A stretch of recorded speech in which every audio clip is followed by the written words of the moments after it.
Volkswagen workers in Tennessee plant to hold UAW election. Volkswagen workers at the automaker's Tennessee factory have filed to hold a union election. As the United Auto Workers UAW continues its drive at multiple U.S. facilities. The UAW announced last month that a majority of workers at the Volkswagen plant in Chattanooga, Tennessee, signed union cards. On Monday, the union shared a post on its website saying that workers at the plant have formally filed a petition with the National Labor Relations Board (NLRB) to join the UAW. Today, we are one step closer to making a good job at Volkswagen into a great career, said Isaac Meadows, a team member in assembly. Right now, we miss time with our families because so much of our paid time off is burned up during the summer and winter shutdowns. We shouldn't have to choose between our family and our job. By winning our union and a real voice at Volkswagen, we can negotiate for more time with our families. Victor Vaughn, another employee who works in logistics, points to a need for improved safety efforts at the factory as the reason he supports unionizing. Just the other day, I was almost hit by 4 500-plus-pound crates while I was driving to deliver parts, Vaughn explains.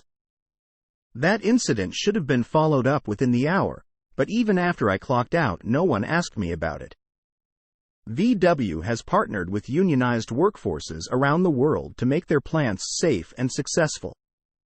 That's why we're voting for a voice at Volkswagen here in Chattanooga. Past attempts to unionize the plant have failed, with workers voting against joining the UAW most recently in 2019. You can watch a video from the UAW below, featuring multiple workers at the Volkswagen plant explaining why they plan to vote yes. On Monday, Volkswagen said it will fully support an NLRB vote so every team member has a chance to vote in privacy in this important decision. The election timeline will be determined by the NLRB.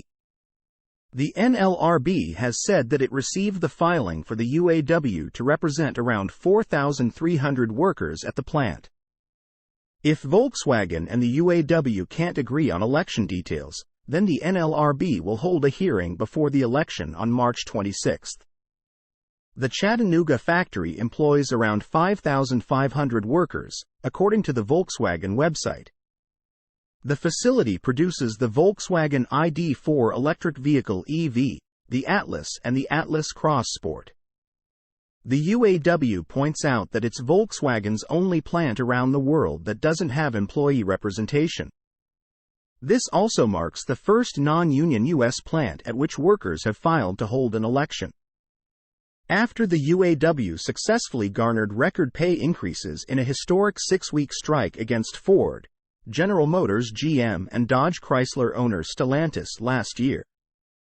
In November, following the ratification of the new contracts with the so-called Big Three, the UAW launched official union drives at Volkswagen, Tesla, Toyota and 10 other automakers with non-union represented facilities in the U.S., along with the Volkswagen plant achieving a supermajority of workers signing union cards.